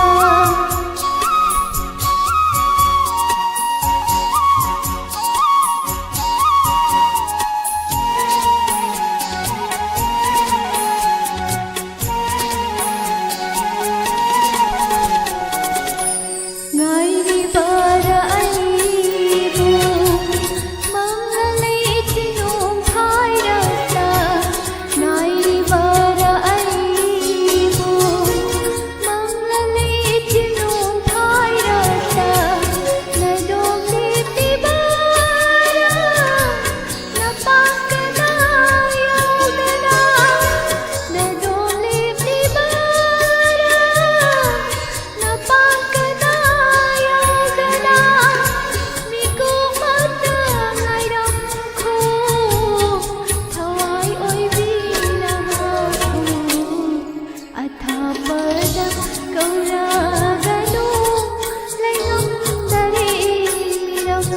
ꯅꯨꯡꯁꯤꯗ ꯀꯣꯠꯂꯕꯤ ꯂꯩꯅꯥ ꯒꯨꯝꯕꯤ ꯀꯣꯠꯂꯕꯤ ꯂꯩꯅꯥ ꯒꯨꯝꯕꯤ ꯋꯥꯔꯥꯒꯅꯨ ꯂꯥꯛꯂꯦ ꯑꯩ ꯑꯊꯥꯞꯄꯗ ꯀꯧꯔꯒꯅꯨ ꯂꯩꯉꯝꯗꯔꯦ ꯃꯤꯔꯝꯁꯤꯗ ꯂꯩꯉꯝꯗꯔꯦ ꯃꯤꯔꯝꯁꯤꯗ ꯂꯩꯉꯝꯗꯔꯦ ꯃꯤꯔꯝꯁꯤꯗ 와우 하이지네 거이디 와우 하이지네 ꯑꯃꯨꯛ ꯈꯛꯇ ꯍꯥꯏꯕ ꯑꯗꯣ ꯋꯥꯈꯜꯒꯤ ꯍꯥꯏꯁꯦ ꯃꯇꯦꯛ ꯑꯃ ꯁꯛꯇꯣꯛꯑꯝꯃꯒꯦ ꯑꯗꯨꯒ ꯃꯇꯦꯛ ꯑꯃ ꯁꯛꯄꯤꯔꯣ ꯄꯨꯡꯁꯨ ꯇꯥꯔꯦꯀꯣ ꯄꯨꯡꯁꯦ ꯈꯪꯍꯧꯗꯦ ꯄꯨꯡꯁꯦ ꯍꯧꯖꯤꯛꯀꯥꯟꯁꯦ ꯃꯥꯔꯥꯊꯣꯟ 100 ꯃꯤꯇꯔ ꯆꯦꯜꯂꯤꯕ ꯀꯩꯅꯣꯝ ꯇꯧꯔꯤ ꯍꯧꯖꯤꯛ ꯌꯥꯝ ꯊꯨꯅ ꯆꯦꯟꯈꯤꯕ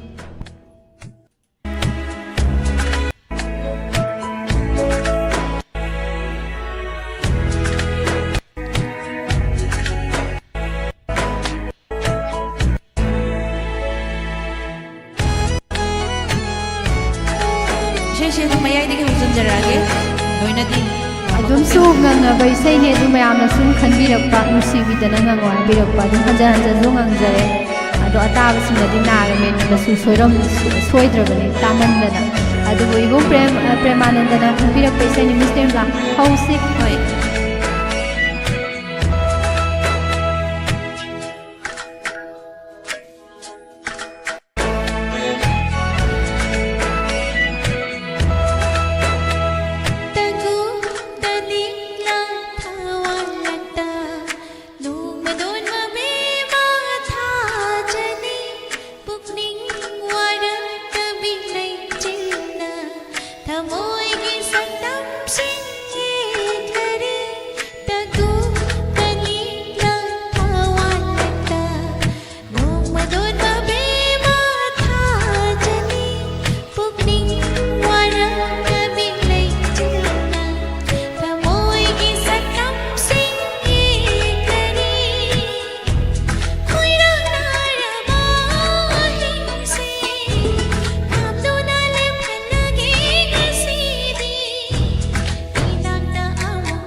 ꯏꯁꯩꯁꯦ ꯃꯇꯦꯛ ꯑꯃ ꯈꯨꯗꯣꯜ ꯇꯝꯖꯔꯒꯦ ꯑꯗꯨꯒ ꯉꯧꯔꯕꯤ ꯃꯥꯏꯊꯣꯡꯒꯤꯗꯣ ꯑꯗꯣ ꯔꯣꯁꯤꯕꯤꯅꯥꯒꯤ ꯃꯇꯦꯛꯇꯨꯃꯇꯪꯒ ꯁꯛꯆꯔꯝꯒꯦ ꯑꯗꯨꯒ ꯂꯣꯏꯁꯤꯟꯖꯒꯦ ꯉꯧꯔꯕꯤ ꯃꯥꯏꯊꯣꯡꯗ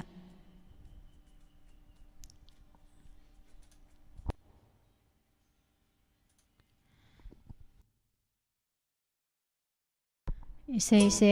ꯔꯣꯁꯤꯕꯤꯅꯥꯒꯤ ꯏꯁꯩ ꯉꯪꯕꯤꯔꯛꯑꯣꯅ ꯍꯥꯏꯕꯗꯣ ꯃꯇꯦꯛ ꯑꯃ ꯁꯨꯝ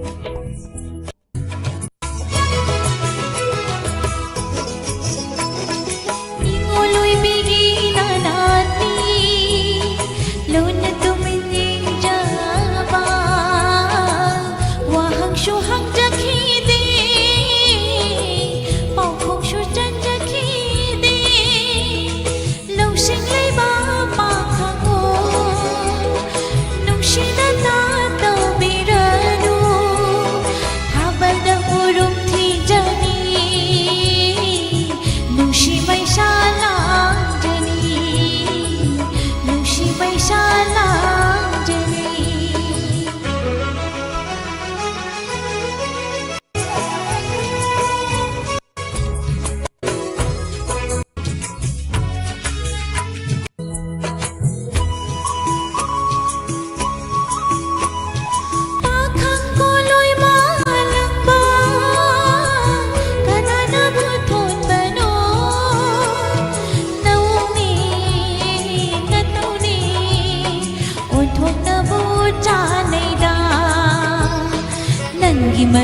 laiba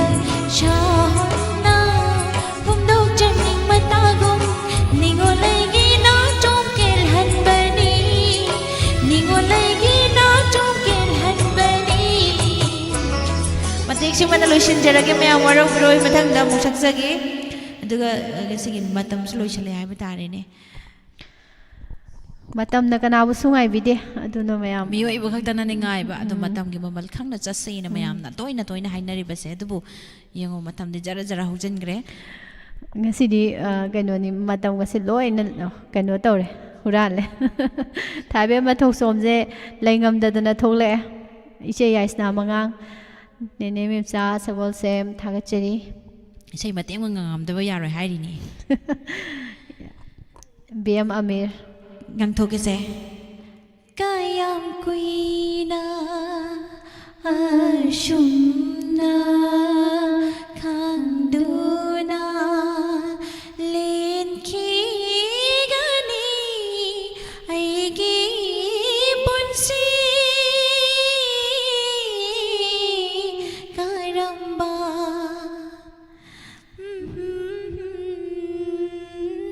ashumna khanduna matik sum dang dom jarage mathang dong fazana sangdrong sangnam tam jarage isai je aswai de khalakpane BM Amir loi jare BM Amir thagachari loiram dai sangbirak pa thagachari closing gi damak sangbirak pa thagachari mama thokso meri se kai dori no thagachari myam kano BM Amir gi nungai ti he haji kari danu kari nu nungai tri je as BM de adum ngang leram ni katu karan da mai mapun sisi da adum ngang leram ni ado kaino tawse ngasai ju ne ngasai ju isai gi maram da khara khangbo wat pa oja ma thengna hautre thengna de am nungai daw ni kari luwang sa hoi luwang sa BM natte natte em ju augum tawbe haibi gi bado da thengna janing bane do thengna dre laibak thiba haigadra akhoi ga thengna dre akhoi gi laibak thiba ni oja du gi natte ko akhoi gi laibak thimne akhoi ga thengna adu da thaga chering asigi live ta laibiri ba madi wahong radio tabiri ba pomna mak amadi tongan ba platform sing da tabiri ba duga midyang tabiri ba pomna mak puso thagat ba phong thaga sari hema sorai sangwasin an ba thengna bani yam nungai jai ai gedi mamang da thengna ra samje chabam biren handsome thaga chari ne helen ibung thangwai ban handsome ibung thangwai ban aisin Thaibi ma thok som ije joy mati jinga sai dai laibani ko ije joy mati gi sei na sungke ke da ningti jabi aise nangi kanano hayu ne talli kai so kai thaga chari me apum na mathang doina saksarage che ngasi di matam sam hin gre do na waro bi ba yadre mathang gi thorom da chomang lila ki dialogue me apuna mo next page ta tamina se pumna mak pu amo kana Nirmala Thangzama Madi Pusparani Laishromanina Kurumjari